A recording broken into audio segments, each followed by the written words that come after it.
Folks, how good was that? Great big round of applause. I'm Wanita. Wowee. I can't believe it. I really can't believe it. I can't believe Tamworth has 3 McDonald's. Did you see that? That was incredible. I thought after watching that, I've spoken to Wanita before. We had a great big long chat. As I said at the start, the F-bomb came out 100 times. It came out 1,000,000 times in the film. And I thought it'll answer more questions for me. It'll answer all the questions watching the film. I don't know about you, but I've got more questions now. If only she was here, folks, with us right now to maybe play a few tunes and answer some questions. Ladies and gentlemen, massive round of applause for Wanita.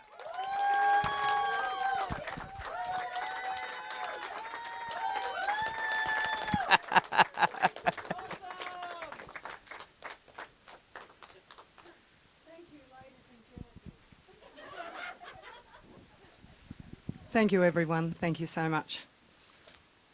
Okay, how are we going with sound? I thought I'd play a number, if that's all right. Yeah. Yep, okay. So, do you want a good old country one or just one off the album? How about that? Okay. Probably one that, explains a lot. Have I got a bit of volume there, Mick? All right, yep.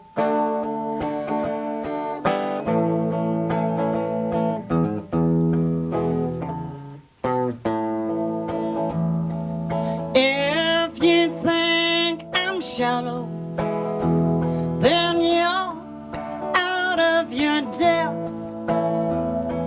'Cause after I've had you all laughing, I hid away and I wept.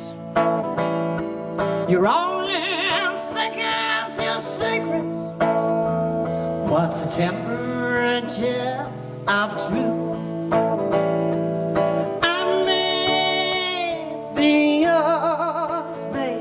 But I'm everyone else's too.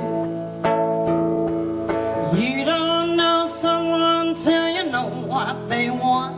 You don't love someone till you know what they need. Your bark and my bark are different barks. Your dark and my dark are different darks. It's so painful but delicious when acceptance is overdue. I may be yours, babe, but I'm everyone else's too.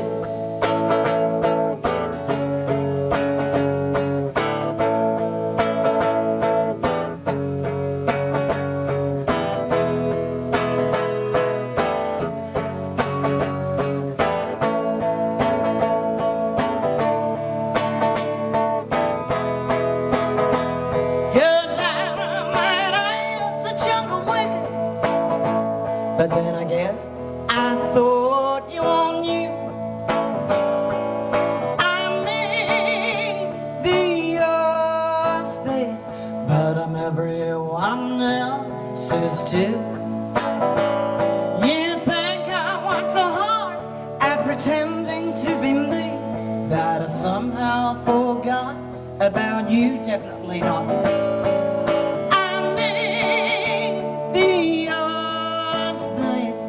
But I'm everyone else's too.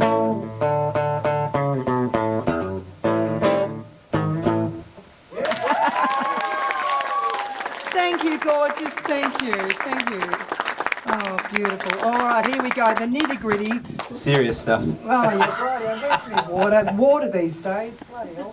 Yeah, quit Is this the yours? grog, and I still haven't got fucking water. Bloody hell. Are we sure it's water, folks? Yeah, that'll do. Just vodka or anything, you know. One of those reviews said, oh, 1 too many vodkas. Well, I could have corrected them. I could have said about 10. Folks, can we have another massive round of applause? Wanita here in Kingaroy. Thank you. As if Kingaroy... Thank you, gorgeous one, you dear little praying mantis. As if Kingaroy wasn't nutty enough, we now get Wanita, the queen of honky tonk. I want to talk about the film now, folks. You will have an opportunity to ask Wanita your questions. There are no restrictions. Mick, that's all right, is it? Whatever we want. Whatever. And after seeing the film, folks, I'm sure you've got some doozies.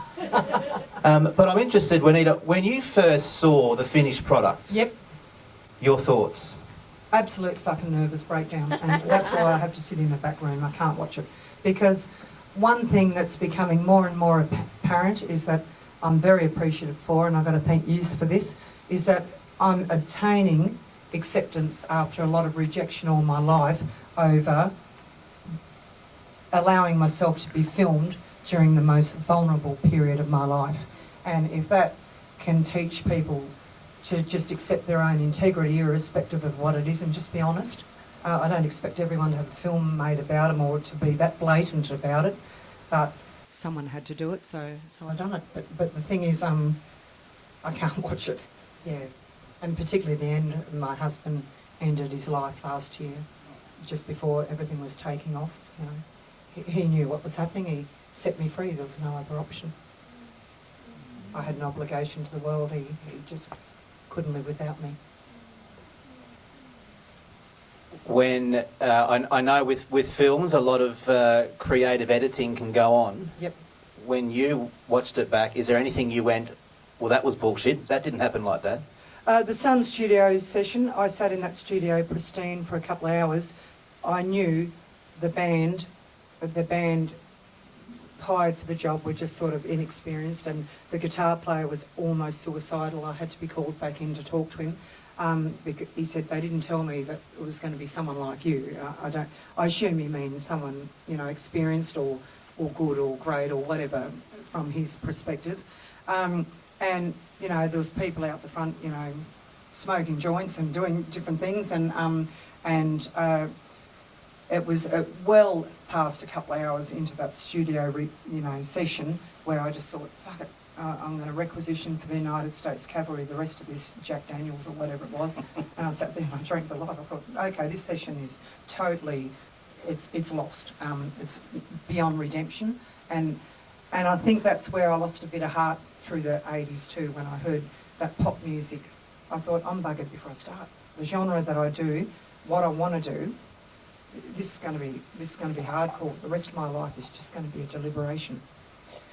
Well, you mentioned Billy Ray Cyrus there. It's so glad to see that someone like you has stood the test of time, folks, because we need more Wanitas and less Billy Ray Cyruses, am I right? No, hang on, no. Let me just say, be humble and gracious. In the face of adversity, your integrity must prevail, Matt. Billy Ray Cyrus has his place. So does Garth Brooks. So they all have their place. Okay, so we won't be derogatory towards anyone. We'll be kind at all costs. I'm not saying anything bad about them. I'm just saying I shouldn't have to compete with it in the genre of country music. It should be just called something else.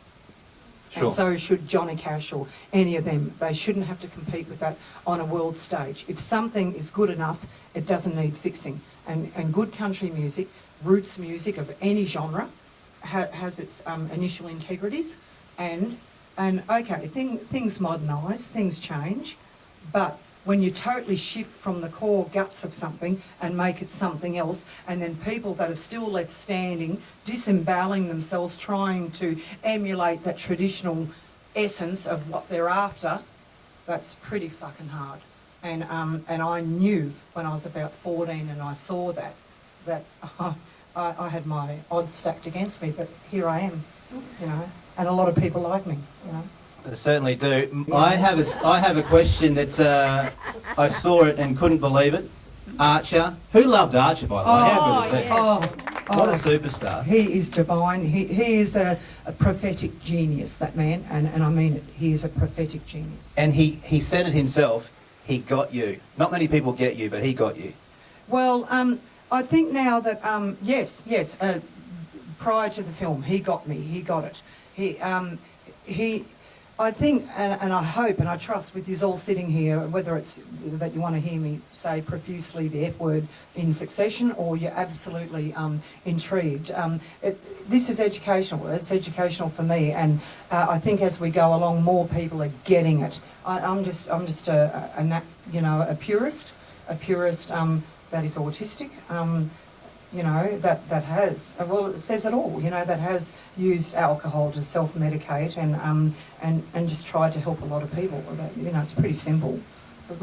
Maybe not to everyone. Well, I want to talk about that moment in the airport, Nashville, with the lady Pam. I want to talk about that. But before that, still on Archer, the first time we see him, he's got a foot in a bucket, folks. You remember that? Yeah. What was going on? What was in his foot? Well, I made him, he stood on a stump and he come in and he goes, oh, Wanita, I've had this in my foot for a couple of weeks, you know. And I had a look and I said, right.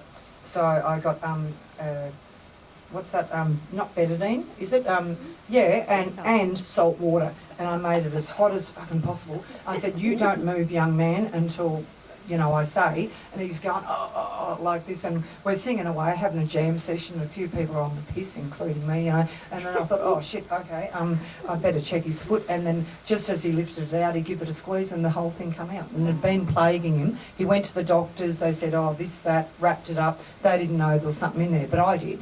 And I said, right, just sit there till that skin softens, and then all that pus, you know, around it will come to the surface, and give it a good squeeze and it'll come out. And it did in the movie. Yeah, they were going to leave that bit out, but I just knew it was going to fix it. And I said, you just do as I say, you know, not every doctor's a fucking genius. You know? Yeah, okay. Yeah. There it goes. That moment in the airport, initially you just had a quick yarn to Pam, a lovely lady just standing there waiting for her brother. Yep. And then you started singing. Pam started crying. I started crying. The whole cinema started crying, Wanita. She sent this beautiful message to me just recently when we won the London Film Festival thing. Oh, she said it was God inspired. And I said, well, I love the Lord, you know, I love the Lord. And despite, you know, my persona or whatever else, the essence of what drives me. And I said, and she said, what is it about that incident? I said, well, it's a bit like you're just governed by something possesses your rationale, everything just grabs you by the hand and you just go with sheer open compassion, irrespective of common sense, and you're just drawn to that person or persons and you've got no control over it. And a lot of situations like that, I don't remember specific details around it, just people saying thank you or whatever afterwards. But I feel things, and I just knew she was in distress. I don't know how, and her family were in a car accident going to a grandmother's funeral, and her brother flew in, and the plane was late. And this woman, I knew something was going on, and I made everyone stop, and I didn't know they were filming me, and I was very embarrassed about that, because things like that don't need to be documented. You just do what you do, and that's sort of unto God. That's not, you know, blowing your trumpet or anything, you know, and it shouldn't be overemphasised in that way. I was very embarrassed that made the movie, but for a lot of people it's one of the most inspirational bits of the movie. It was a very warm part, I thought. Yeah, It showed, I mean, we already saw that side of you, but, you know, a complete stranger, you certainly not just made her day in a pretty tough situation, but she'll remember that for the rest of her life. Yeah, well, from what she said, you know, she actually said, thank you for allowing the Lord to work through you that day. And I said, well, I thank the Lord for, you know, for utilising me, you know, constructively for once. There's a memorable part where Baba says, 17 years, I sit in the car, it's cold, it's hot, 17 years I sit in this car. Yep. And your line was, 17 years, I fuck. And it stopped him in his tracks. For me personally, I felt, and you and I have had this conversation in our interview before, and I was very interested and intrigued about that world of sex work. Yep. And you were very open to talk about it that day. The film, in my opinion, didn't seem to show it as much, and that there might have been a strategic reason for that. I don't think anything was strategic about the film. They did need some dialogue.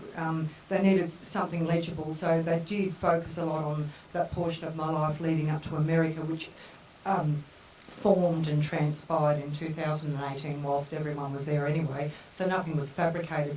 They could have any aspect of that film they could have elaborated on more, whatever, but you'd need like a bloody reality series. And I'm happy to answer it because of the briefness of that portion of my life. If any of you have any questions, I'm absolutely happy and happy to elaborate on the... Well, I just have one then. Yep. Do you regret any of that chapter of your life? Absolutely not. Okay. An occupation's an occupation. A beautiful friend, and it was in the Heart of the Queen, but they cut it out. What's it like, you know, doing sex work? And I said, well, envisage Albert Einstein on a conveyor belt production line in a poultry processing plant, putting condoms on fucking jooks. No, well, yeah, well, anyway, no, to all the wonderful sex workers, it was never a last choice for me. I had, I was fortunate enough to be reasonably intelligent, and I'm not saying that sex workers aren't, but what I'm saying is it wasn't a last resort for me. It was a concerted decision. I just wanted money. I didn't want to expend 5 to 7 years going back to school and doing something in university, zigzagging and wanting to study biology or something and having to go through all the bullshit. So I thought at the time, I want to be a country star. I want to help lots of people. I want to replace the luxurious lifestyle my husband had in Turkey. I want to provide for my daughter everything, all these private schools, everything she wanted. Everyone was at me, and I just thought, well, this is a way I can remove myself from those two killing each other and still, still support everyone in everything I wanted to do. And I knew I wasn't going to get that through mainstream. So I thought, okay, all my life men have tried to crack onto me and stuff. I can utilise this, non-definitive magnetism, so to speak, to obtain revenue and it was just like, bagging sausages or something, and there was nothing. The only two men I've ever loved are my daughter's father and my husband, Bubba, who I'll worship from then till eternity. I worship the ground he walked on, and he worshipped me, and unless there's that connection, sex or anything, no amount of it does anything for me whatsoever. I was just a good actress, and I found during that job I helped a lot of people that were suicidal, men that had lost their kids, and many times, one occasion I took a gun out of a man's hand out of property near Wee Waa because he was going to end his life. His son had just got killed in a car accident and his wife had left him, and a bit like a country song, but true story. So I just rang up and said, right, unless you give me your address, it's going to be known all around Narrabri and Wee Waa that a hooker is trying to track you down. And I said, be within your best interest just to make it easy, give me your address. So I drove out there, and there he was sitting on his porch with the shotgun. I took it off him and took the shells out and sat with him for 2 days and cleaned his house and cooked him dinner. Yeah. Well done. Oh, thank you. No, but things like that, things in that job, beautiful men that, had testicle problems, and cancer and stuff, and didn't feel like men, and I just said, well, that's just a formality for making children, being able to ejaculate. But the rest is it's everything you do before you stick it in. Don't worry about your performance. Too much emphasis on men worrying about this. It's the whole connection of physical union between a woman and a woman, or a man and a man, or a man and a woman, or whatever it is. You've got to connect here and here, and that's, unless you got that, well, you're not going to be fucked, literally, are you? The definition of love, according to Wanita, folks. No, outside of what I just said, that is just a physical formality. Well, you mentioned that connection, and I want to ask my last question before we open it up to the audience here tonight, and that's around your daughter. Yep. I know from our previous chat that you've had little to do with her. You have let her know that you're always available. Correct. Your door's always open. Yep.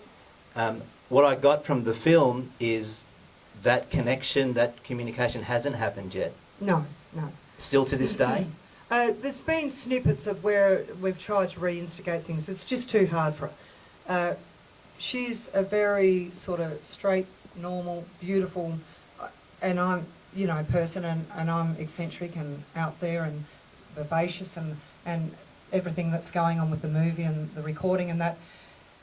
I realised the last time we spoke and that it's just too hard for it. It was too difficult. So I just removed myself and I just said, all right, well, I'm here if you need me.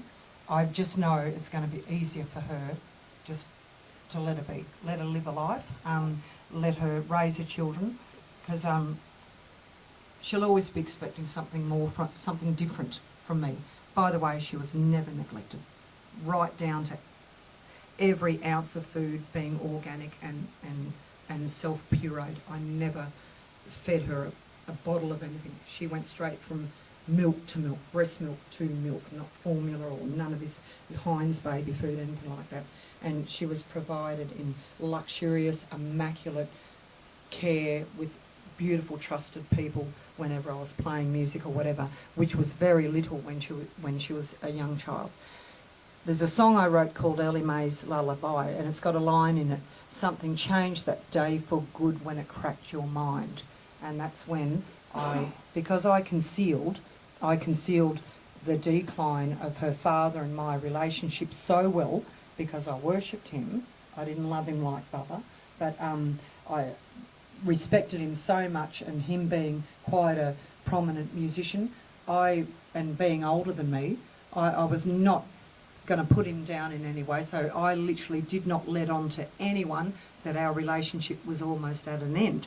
But I did say to him, if I find someone that loves me, that wants to marry me, that is going to treat me with love and affection that I crave, which is probably a rare thing for an autistic person, but it is, well, everything's rare with me. But so I get to Turkey and I meet this man and fall head over heels in love with him, and I rang him up and I said, well, before we have sex or anything, I'm letting you know this is the deal, this is how it is.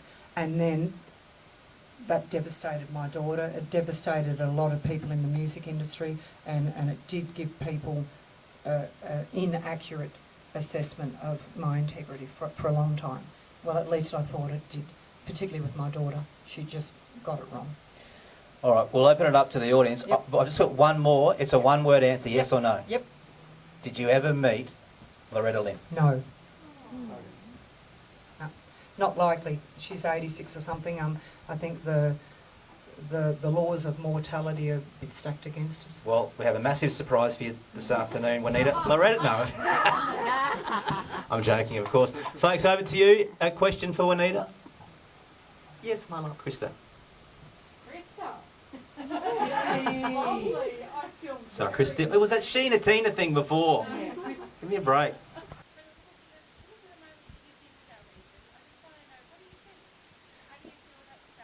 Well, I know what has lured him.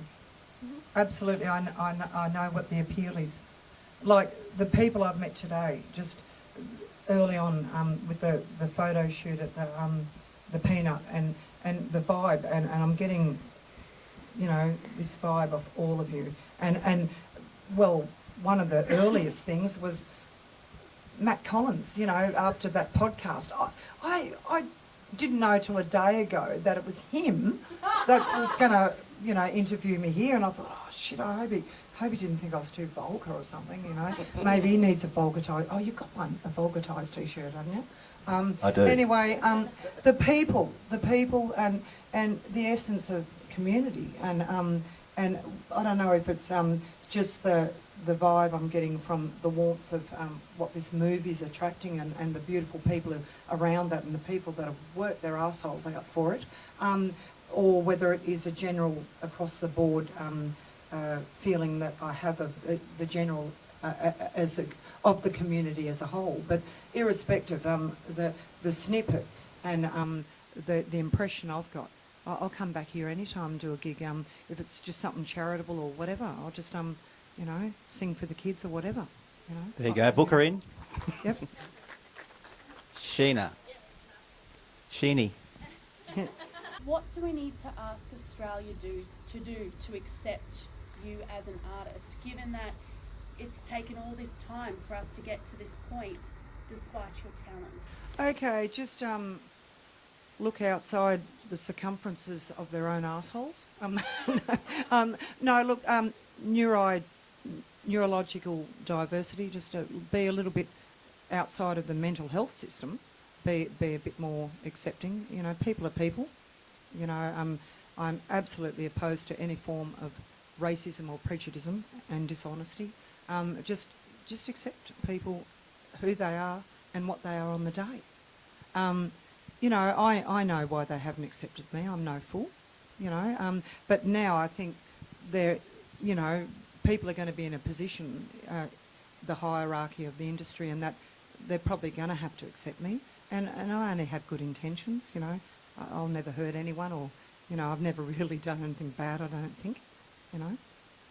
Just, people just, unfortunately, a bit of a situation, you know, a lot of people can't be a star in their own hometown or their own country. A lot of performing arts people, you know, artists, musicians, poets, writers have to go out of Australia and then, you know, just hover around the atmosphere and then just creep back in. And then, you know, at some point they're recognised and they, oh yeah, but she or he's one of our own. You know, we're very much a sporting nation. More so, I think. Things are improving on the, you know, on the artistic side of things, but still very much a sporting nation. You know, you only got to look at, you know, crowds that were permitted for football through COVID, and then in comparison to bloody gigs, you know, it's not nuclear physics. You know, but I know my shortcomings, and I know why I haven't made it massive. They couldn't mould me into a box. They couldn't categorise me, so they just didn't do anything at all. And there was many distractions through the most influential period of my life, my youth and that.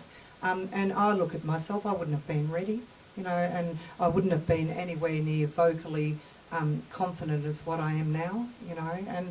And I hope I have one thing on my side, that you know, I've waited around until people are open. You know, everything goes around. You know, this genre of music is coming back in. People are into retro stuff. People are, and I'd like to think in that process of all those years of, you know, just getting by and whatnot, and doing other things, that I've just been a dormant volcano, just, you know, honing in my craft and creating my own genre, and you know, ready to hit the road, you know. Are you telling us you haven't exploded yet? Is that what you're saying? No, absolutely not. You Look wait out, till folks. what's in this head. Look Get out. one foot in that door and I'll tell you what, I'll be setting the bomb off. Question at the back, Lee. I've got a teenager on the spectrum who has also just come out of the closet just a few weeks ago. Yep. And the one thing that you said at the start of the movie was that you felt that the end game was, you know, fame and success. But to me, I think your end game has been what you have given back to every single person you've met on the street and on the elevator and at the airport, and, you know, everywhere you've been, you have created an impact on so many lives. And to me, that was this, you know, the success that I see in that movie, and that's that journey as well. Yeah, you probably have to stop for a minute because I'm getting very emotional. Okay, no, thank you. Please continue, but thank you for that. I don't know, it's just, I hope if I weigh up having obtained a massive education to what I've done, I still balance those scales in my head as to whether I could have done more by, you know, conforming, or whether I've done enough this way. You know, that decision will be ultimately God's decision, but yeah, thank you for that. Thank you for acknowledging that. Thank you. It's the sheep that aren't spectacular. What's that, darling? The sheep are not the ones that are spectacular and make change and make a difference, and it's the ones that are brave enough to stand in their own space and own it. Yeah, thank you so much. And that does come, you know, sitting here, I'm vulnerable, you know, I'm a sitting duck, and for you to clarify that gives me more confidence too, you know. Thank you for that. And your son, good luck with your son. Just let your son do what he wants to do before you ask him to do anything.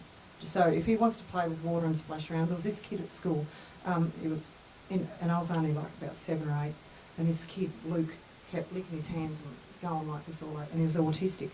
And Sister Murray, I said, give him a bowl of water. Give him a bowl of water and I'll clean up the mess. And I got the cuts and she said, go and sit down. I said, fuck you, you're going to hell. You're going to hell. I said, give him a bowl of fucking water. And they dragged me out and I had to stay up at the office all day. Anyway, Sister Christina, she give Luke a bowl of water. He splashed around, got it out of his system. They wiped down the desk, give him his lessons, and he was right. He just wanted to do what he wanted to do until he felt. A lot of autistic people don't respond because they feel that you won't understand. So they feel whatever they're thinking is going to be irrelevant, so they say nothing because they think it's just not going to be taken notice of. They see people as aliens because there's this degree of separation. And that can be intellect, or that can be artistic, or that can be just, them being challenged by being on the spectrum. And I've told teachers this, that you've got to get their trust. Let them do what they want to do before lessons commence. And that can be in the home or at school. And I'm going to stick by that one. Well said.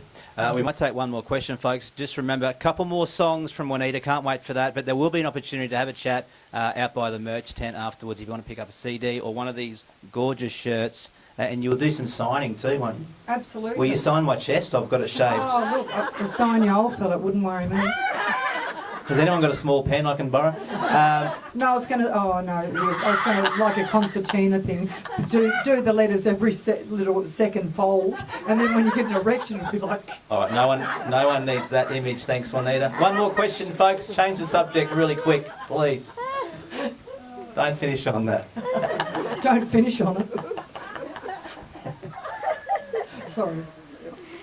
Someone. If there's no questions, I do have one. Christy, please. Yes. Sorry for Delta. Hi, Wanita. Hello, darling. I do acknowledge that there has been a lot of people that have been significant in your journey post this film. There's been what, sorry? Sorry, there's been a lot of people who have been quite significant to you post this film. Like, there's a lot of amazing people. Like, you talk about this film, you talk about your manager and PR and all sorts of things. This man and his wife have saved my life. They Yeah. dragged me out of Tamworth and just made me toe the line and looked after me. Yep, and so what I want to know is that post this film, what happened for you when it comes to your life, marketing, PR, and management? Like, what has been your life? Because I know things change very quickly. Okay, so Bubba ended his life in August last year, and Archer in September could see that I was ailing. I was just laying in bed and drinking copious amounts of alcohol, and then I'd get up for a couple of days frantic and worry about everything, feed everyone, and then just go back to bed and drop. My iron levels got very low and different things, and I was probably on the way out. Archer come and got me, and he took me to Victoria, got me planting trees and working at a wildlife shelter, and then I sort of slipped back into that again, but the film had started to start to take momentum, and then just as COVID started to hit in New South Wales, Mick, who had already agreed prior to that to managing me, comes to New South Wales to do a couple of things over the weekend, and with the impending closure of the border, he said, right, you've got an hour to pack. He'd been there 24 hours, said, you've got an hour to pack, we're taking your car to Brisbane. So basically, I feel like I was kidnapped by a beautiful Italian, like mafia don, and taken to Sheldon, and I'm being held, and I've got Stockholm syndrome for the whole family, I just love them all. They're all these grown-up boys wandering around the house, and Mick and him and his wife are angels, particularly his wife. He's like known as this ruthless businessman, but soft as a penny cabbage. They've saved my life. So I've been there for 5 months, getting fed, a broken leg fixed up, finger and everything, ulcer treated, off the alcohol. Just doing what I was designed to do, and that's play music and be crazy, respectfully crazy. Yeah, thanks to Fantastic. Mick Pivatera and Sylvia. Yep, absolutely. So that's what I've been doing, just getting my shit together, ready to speak to all you beautiful people and to do things on a more frequent and larger scale, hopefully, you know. So, Very good. Yep. Speaking of playing some great tunes, folks, we want to hear another one from Wanita. Thank you. Well, this is called Ellie Mae's Lullaby, and it's on my album, I'm Wanita. Yeah, stuck with the same title, it was just easier. So this probably explains a lot, but these are songs I usually have a band for, but you know, put up with just this guitar, and here we go.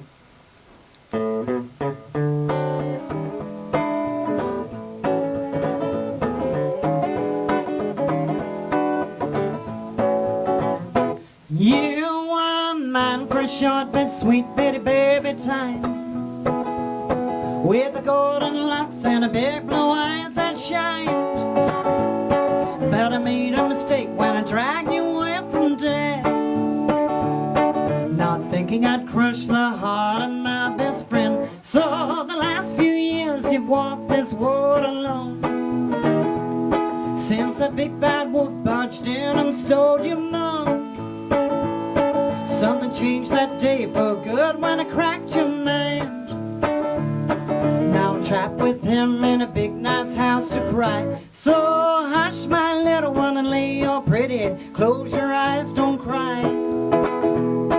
Your mama's right here again, tucking you in your bed, you don't have to hide. Go to sleep in your three-quarter feathers, lay back in a different time.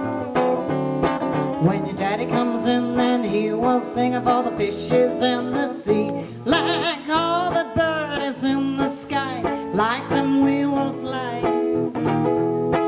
And I'm not gonna land until we're all free and the herd is way behind. You wake up warm and safe and sound, Mr. Frost said, tickling your nose.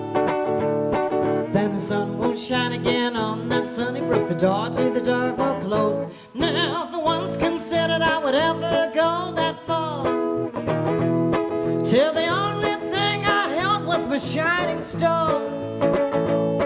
Flying high on the songs I'd written from the grief I caused, no stopping to smell a rose till the petals fall. So I worked away from home justifying pain by loving that big bad wolf and all my fame. But I didn't see too late, your eyes turned gray. Those golden locks now matted and limp, and your childhood slipping away. So hush my little one and lay your pretty head, close your eyes, don't cry. Your mama's right here again, tucking you in your bed, you don't have to hide. Go to sleep and your three-quarter feathers lay back in a different time. When your daddy comes in, then he will sing of all the fishes in the sea, like all the birds in the sky, like them we will fly. And not gonna land until we're all free and the herd is way behind. You wake up warm and safe and sound, Mr. Frost said, tickling your nose. Then the sun will shine again on that sunny brook, the door to the dark will close. Thank you. Thank you. All right, well, I'll do one more and let you get off your asses. Oh, God, here we go then, here we go. Are you Wanita? God help you, you poor little bugger. Well, thank you everyone for putting up with me, and thank you for watching the film and supporting it. I hope I wasn't too rude or anything, but anyway, this explains it all. Pretty much every song I do explains me, or spend my life explaining. But anyway, plenty of facets to explain about. Thank you so much, and here we go.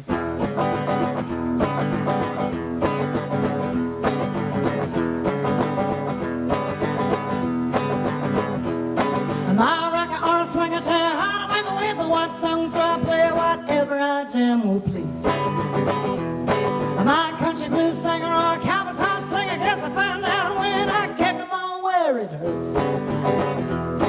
'Cause I know who I am, so what you think I am don't matter, not older than me. I'm a wild, unrollable, fiery, unstoppable, red-headed, crazy me.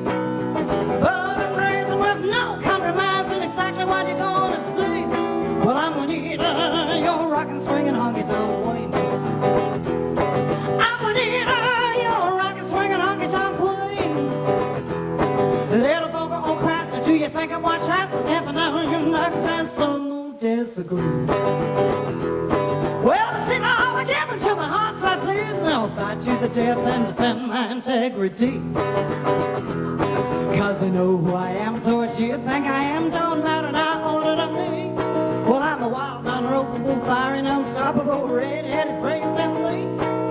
But I'm praising with no compromise, and exactly what you're gonna see.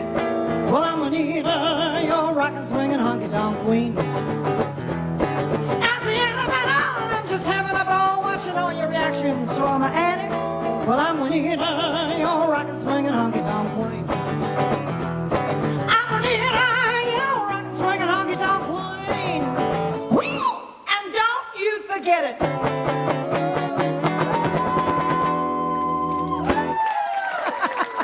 Thank you. I'll see you out the front. Thank you so much.